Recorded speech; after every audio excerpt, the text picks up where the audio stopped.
किसी की विपत्ति की ताकत नहीं कि हमारी संपत्ति और सुख पर आंच पहुंचा सके, पर यह तभी जब आपका अखंड स्मरण चल रहा है। अखंड स्मरण के लिए वाचो वेगम, मनसः क्रोध वेगम, हिंसा वेग, मुदरोपस्थ वेगम, एतान वेगान सहते यस्तु विद्वान निंदाचास्य हृदयम नोपहन्यात्। जो विद्वान उपासक वाणी का वेग, मन का वेग, क्रोध का वेग, हिंसा का वेग, भूख का वेग और जनेन्द्रिय जनित मैथुन का वेग जो सह जाता है, वही महात्मा निरंतर भजन कर सकता है, वही उपासक निरंतर भजन कर सकता है। नहीं, यही वेग आकर उसके भजन में अंतराय पैदा कर देते हैं। वाणी का वेग, वाणी का, मन का, क्रोध का, हिंसा का, उदर का, उपस्थ का यदि आप नहीं सहन करते तो ये आपके भजन में बाधा डाल देंगे, निरंतर भजन नहीं होने देंगे। दूसरा, निरंतर भजन करने में जो प्रभु कह रहे हैं आसीत मत्परा, मेरे परायण होकर भजन करो। अब इन वेगों से बचकर क्यों भजन में चलता है तो उसके अंदर एक बात आने लगती है, मैं अच्छा भजनानंदी हूं। जहां ये बात आई तहां वो दूसरों जो वैष्णव है, महतजन है, महात्मा जन है, वो टीका टिप्पणी करने लगता है उनकी। ये होता है, अपने में श्रेष्ठ भाव आने पर दूसरे साधकों की, वैष्णवों की, महापुरुषों की, महतजनों की वो टीका टिप्पणी करने लगता है। ऐसा क्यों, ऐसा, ऐसा क्यों, ऐसा। ये आपके भजन को ही रोक देगा। निरंतर भजन चलने की तो बात जाने तो भजन से ही विमुख कर देगी ये वृत्ति। ये 6 बातें संतों के प्रति नहीं करनी चाहिए। वो वेग सहो और ये बात भूलकर अपनी वाणी पे न लाओ। बास निरूपण, किसी भी संत महात्मा वैष्णव के विषय में ऐसा कहना, ये तो महलों में रहते हैं या ये तो गांव में रहते हैं, ये तो इनको तो गंगा किनारे या स्मशान में कहीं खंडहर में रहना चाहिए, बाबा जी हैं ऐसे वैसे। वास निरूपण करना, तभी जब अहम जागृत होता है तो संतों के प्रति टीका टिप्पणी शुरू हो जाती है। वास निरूपण, किसी भी संत महात्मा वैष्णव के प्रति उसके वास के विषय में बोलना। दूसरा, ज्ञान निरूपण, किसी संत वैष्णव के प्रति ऐसा, ये पढ़े लिखे तो है नहीं, शास्त्रों का इनको ज्ञान तो है नहीं, वेश बना लिया, बस पेट भरण पोषण के लिए घूम रहे, कोई इनको ज्ञान तो है नहीं। क्या भजन करेंगे, क्या विचार करेंगे जब इनको पढ़े ही नहीं है, शास्त्रों का ज्ञान नहीं है, तो क्या ये भजन करेंगे। ज्ञान निरूपण।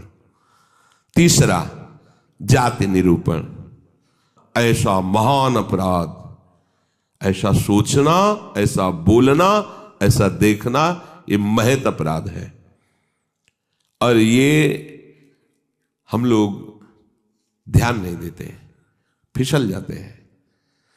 एक बार एक जगह महात्माओं की पंगत लगी हुई थी, तो उसमें एक महात्मा को पंगत लगवाने वाले में जो श्रेष्ठ थे, उन्हें एक थप्पड़ मारा और निकालने लगे। वहां हमको भी सेवा दी गई थी, पत्तल उठाना और पोछा लगाना बाद में। तो परुषाई जब होती थी तो उस समय खड़े रहते थे। तत्काल गए, हमने कहा आपने क्यों थप्पड़ मारा? तो उन्होंने जाति निरूपण किया कि इस जाति का है, तुम नहीं जानते हो, और ये साधुओं की पंगत में बैठा है, उनका आचार्य परंपरा का तिलक लगाए हुए है और भेष धारण किए हुए है। आप आचार्य परंपरा की प्रधानता रखते हैं या जाति की प्रधानता रखते हैं? वो महात्मा अश्रु प्रवाह करने लगे कि क्या मेरे को भगवान का भजन करने का अधिकार नहीं है? क्या मेरे को भगवत प्रसाद पाने का अधिकार नहीं है? जब हमें गुरु ने वस्त्र दिया है, भेष दिया है, तो हम संतों की सभा में उन्हीं की आज्ञा से बैठे हैं। वैसे हम इस योग्य नहीं हैं, पर बैठे हैं। उनकी दैन्यता देखकर तत्काल उनको हृदय से लगाया और उनसे कहा कि दोबारा ऐसी गलती ना हो। ये क्या मर्यादा है वेश के ऊपर? और उनके चरण पकड़े, एक बार इनको क्षमा करके आप बैठ जाइए, आप प्रसाद पा लीजिए। उस समय भागवती का आवेश में बोले, उनकी सामर्थ्य नहीं हुई दोबारा उनको वो प्रसाद पा के निकले। मन में ठान लिया कि झोला उठाओ और भागो यहां से। नहीं, जहां संत का अपमान हो वहां नहीं टिकना चाहिए। तो भूल हो जाती है। राजसूय यज्ञ में भगवान ब्रह्मा से लेकर के सब ईश्वर कोटि के महापुरुष पधारे थे, जिसमें स्वयं सर्वेश्वर भगवान श्री कृष्ण विराजमान थे। और उस पवित्रता का क्या वर्णन करना, जहां साक्षात धर्मराज विराजमान है वहां अपवित्रता का प्रवेश नहीं हो सकता। लेकिन यज्ञ की पूर्णता नहीं हुई थी। यज्ञ की पूर्णता सुपच वाल्मीकि के चरण धोकर रसोई में पवाने से हुई थी। स्वयं भगवान श्री कृष्णचंद्र जी ने ऐसा आदेश किया था, जिन्होंने स्वयं गीता जी में कहा, चातुर्वर्णम मया सृष्टा गुण कर्म विभागशः। लेकिन यदि वो भगवद अनुरागी है तो चातुर्वर्णम मया सृष्टा का सिद्धांत नहीं लागू होगा। भगवान व्यास देव जी कह रहे, अहो वत्स पचतो गरीयान यज्ञाग्ञे वर्तते नाम तुभ्यम। यदि राधा राधा कृष्ण कृष्ण जिभ्या से निकल रहा है, वो चांडाल भी है तो उसका चरणामृत लेके पीना चाहिए। इसलिए हरिराम व्यास जी कहते हैं, व्यास मिठाई विप्र की तामे लागे आग, वृंदावन की स्वपच की जूठन खइए मांग। व्यास रसिक तेई बड़े ब्रजते अनत न जाए, वृंदावन की स्वपच लो जूठन मांगे खाएं। ये जाति निरूपण संत के प्रति करना महत अपराध है। और ये जब जाति का अभिमान बना हुआ है तो भगवत दासत्व का अभिमान कैसे आ सकता है? किसी भी मार्ग में हो, आगे चल करके सब लय हो जाता है। ये देहाभिमान के अंतर्गत आता है। देह ही तो जन्मी है जाति में, ये स्वरूपाभिमान थोड़ी है, ये देहाभिमान ही है। इसलिए वैष्णव के सबके एक ही गोत्र हैं, अच्युत गोत्र। अपने सब रसिकों के एक ही गोत्र है, हरिवंश गोत्र। अगर हम जाति पक्ष में चले जाएंगे तो भगवत पक्ष से हट जाएंगे। तहां जाति कुल नहीं विचार, कौन सुत्तम कौन गंवार, सार भजन हरिवंश को। और यारस मगन मिटे भवत्रास, सुनहु रसिक हरिवंश विलास, श्री हरिवंश गाय। कहीं भी प्रकट हुआ हो किसी भी कुल में, और वो जब आचार्य के शरणागत हो जाता है, आचार्य परंपरा से, तो अभेद हो जाता है। सुने प्रपन्न जेब है, अभद्र सर्व के गए, तिन्हें मिले प्रसन्न हुए, न जाति भेद मानिए न जाति भेद मानिए। उनको देख करके कहना चाहे, सुभाग हमारे अहोभाग्य आपके दर्शन हुए, आप पधारिए, आप विराजिए। और जैसे अपने पूज्य जनों का स्वागत किया जाता है, ऐसे मन में भी नहीं आना चाहिए कि ये अमुक जाति का संत है, इसके पैर कैसे छुएं, इसका चरणामृत के। अगर ऐसा तो आपका भजन बाधित हो जाएगा। जाति निरूपण, यही गलती हो गई थी दंडकारण्य के ऋषियों से श्री माता सबरी के प्रति। एक तो स्त्री जाति और दूसरी भीलनी। कैसे हम महाब्रह्म ऋषियों के बीच में बड़े बड़े कीड़ा पड़ गए थे, सरोवर के जल का प्रयोग नहीं कर सकते थे, सब अशांत थे। और भगवान श्री राम ने माता सबरी को सौभाग्य दिया, ऐसा जो ब्रह्म ऋषियों को भी नहीं मिला। इसलिए कभी किसी संत के जाति निरूपण न करें। ये बिल्कुल, देखो हम सब प्रभु के अंश हैं। कर्म के अनुसार शरीर में आए, कर्म के अनुसार कुल में जन्मे, लेकिन हमको वो लेके थोड़ी बैठना है।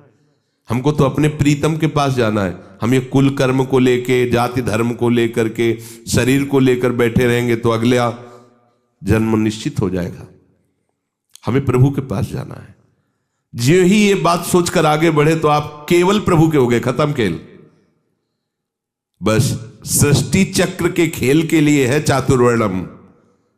भगवत मार्ग में जे ही आरूढ़ हुए तो वो शरीर राग हटा, भगवत अंश हो।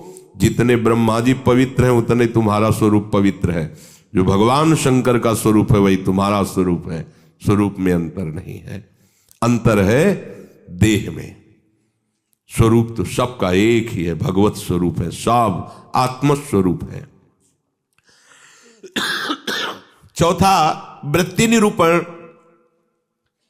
किसी महात्मा को देख के कहना है ना हाथ में माला है, हमें खास तो भजनानंदी तो लगते नहीं, पड़े रहते हैं, इधर खाते उधर खाते, भंडारा खाते, डोलते हैं।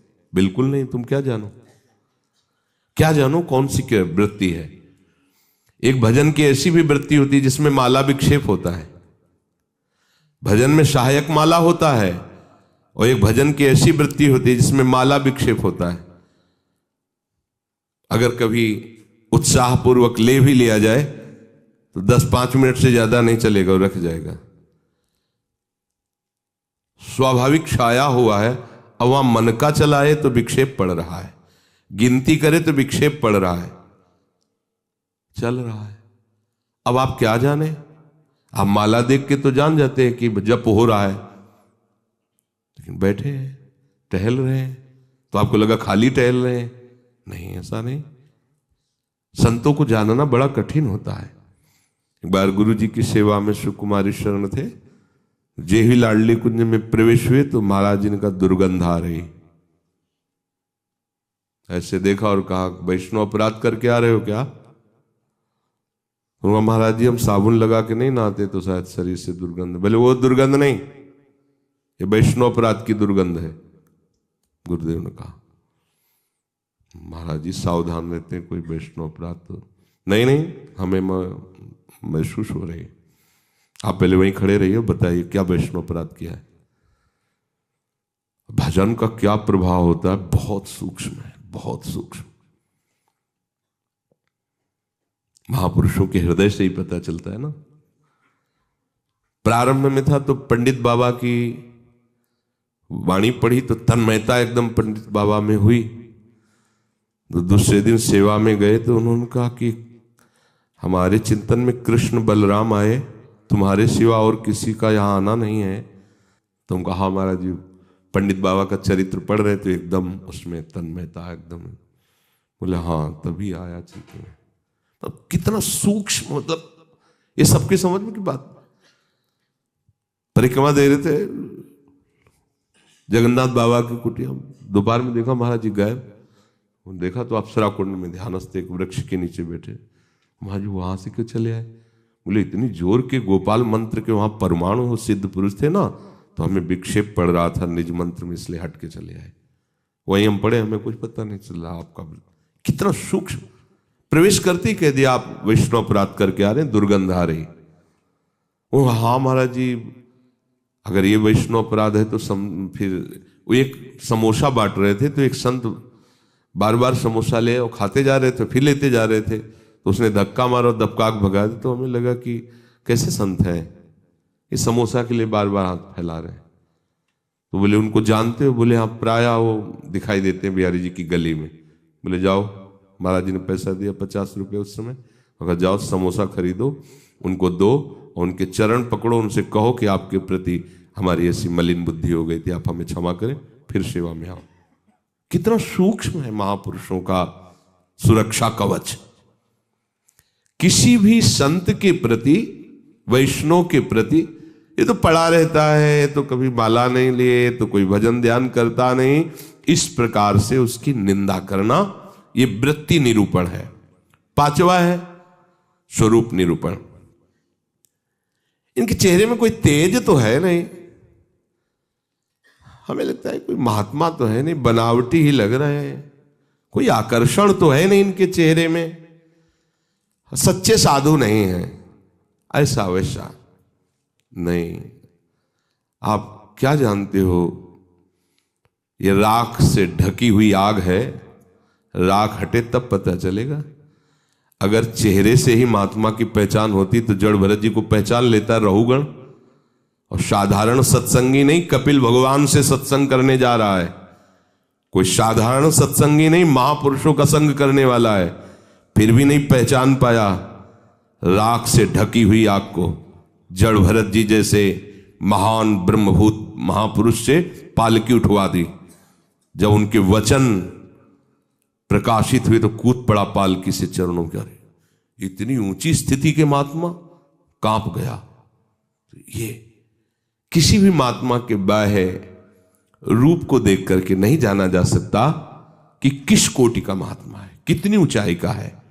इसलिए इनमें तेज नहीं है, इनका चेहरा कोई आकर्षणकारी नहीं है, ऐसे कोई साधारण लगते हैं, कोई सच्चे साधु तो है नहीं, ऐसा नहीं करना चाहिए। छठवां, धातु निरूपण।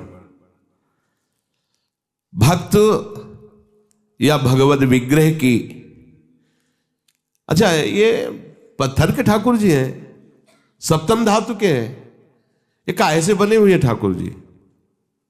अगर वो मंदिर में विराजमान तो साक्षात प्रभु विराजमान, कुटिया में विराजमान तो साक्षात प्रभु विराजमान। श्री विग्रह में पाषाण, लोहा, तांबा या काष्ठ की भावना ले आना, यह आपके निरंतर भजन में बाधा पहुंचा देगी। उन वेगों को सहना और इस अपराध से बचना। जो गुरु ने नाम दिया है, मंत्र दिया है, आराध्य देव का रूप दिया है, उसके सिवा सब माया है, वो अपने को चिंतन नहीं करना, केवल उतना ही चिंतन। ये बहुत कठिन बात है। प्रायः मनमानी भजन करने में ज्यादा अच्छा लगता है, और गुरु मंत्र और गुरु श्री मुख से जो दिया गया उपासना नाम है, पद्धति है, उसमें मन मरता है, इसलिए उसमें मन नहीं लगना चाहता।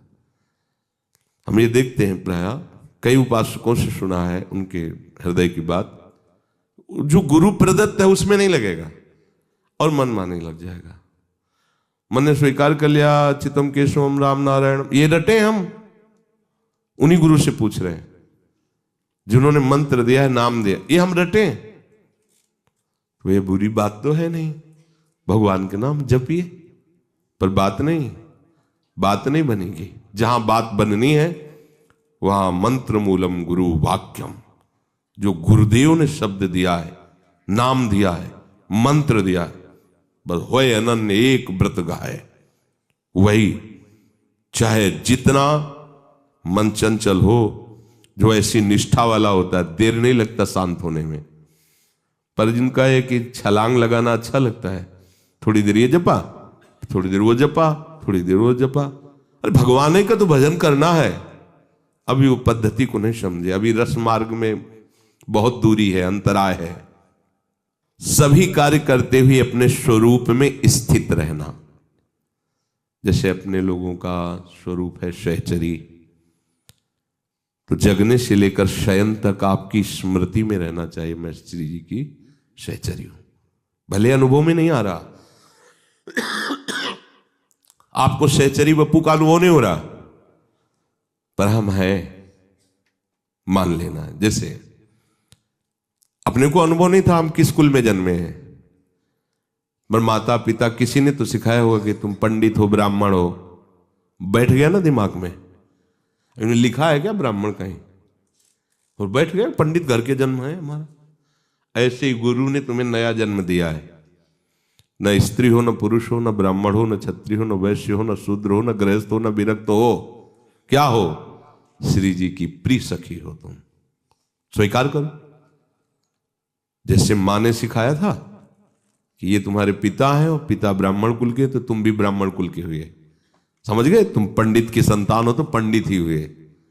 ऐसे ही तुम हमारे प्रिया प्रीतम के अंश हो। गुरुदेव ने समझाया तुम प्रिया प्रीतम की प्रिय सखी हो। बस ये दिमाग में तुम लाओ पहले, इसी से स्वरूप जागृत होगा। जो उपासना पद्धति मिली पहले दिमाग में ले आओ। न स्त्री हो, न पुरुष हो, न गृहस्थ हो, न विरक्त हो, न ब्राह्मण हो, न क्षत्रिय हो, न वैश्य हो, न शूद्र हो, तुम क्या हो? तुम प्रियालाल के निज जन हो, तुम प्रियालाल की सहचरी हो, प्रियालाल की प्रिय सखी हो। ये सुबह से शयन तक आपके दिमाग में आ जाए। जैसे हम रटते नहीं हैं, पर कभी भी पूछ लिया जाए तो हम अपनी बात बता देंगे। ये शरीर कहां जन्मा है, क्या है, कभी याद नहीं करना है, लेकिन वो है ना। ऐसे सहचरी बपू का है। हमने दर्शन नहीं किए सहचरी स्वरूप के, पर हमारे गुरुदेव कह रहे हैं कि आप सहचरी बपू हो, आपका स्वरूप सहचरी है, तो हम पहले स्वीकार करते हैं। उठते बैठते चलते फिरते आपके दिमाग में बात बैठ जाए कि मैं श्री जी की प्रिय सखी हूं, युगल सरकार हमारे प्रीतम है, और पीछे की जो बातें की गई वो हमारे जीवन में ना हो, तो भगवान जो कह रहे हैं आशीत मत परहा, मेरे परायण होकर बैठ जा, अर्थात आप निहाल हो जाओगे। भगवत आश्रित भगवत परायण वर्तमान में ही आनंदित होता, भविष्य की बात नहीं होती। वर्तमान में जाने मोरी छाती, उसका हृदय जो शीतलता और आनंद से भर जाता है, फिर वो कृतकृत्यता का अनुभव करता है। इसलिए सत्संग का श्रवण करो, फिर मनन करो और उसको जीवन में धारण करो। जो कहा गया नहीं करना उसको छोड़िए, जो कहा गया स्वीकार कीजिए उसको स्वीकार कीजिए। यही विवेक है, असत का त्याग और सत को स्वीकार करना। जिस सत को स्वीकार किया उसी में अनुराग कर लेना, यही उपासना का आंतरिक मर्म है।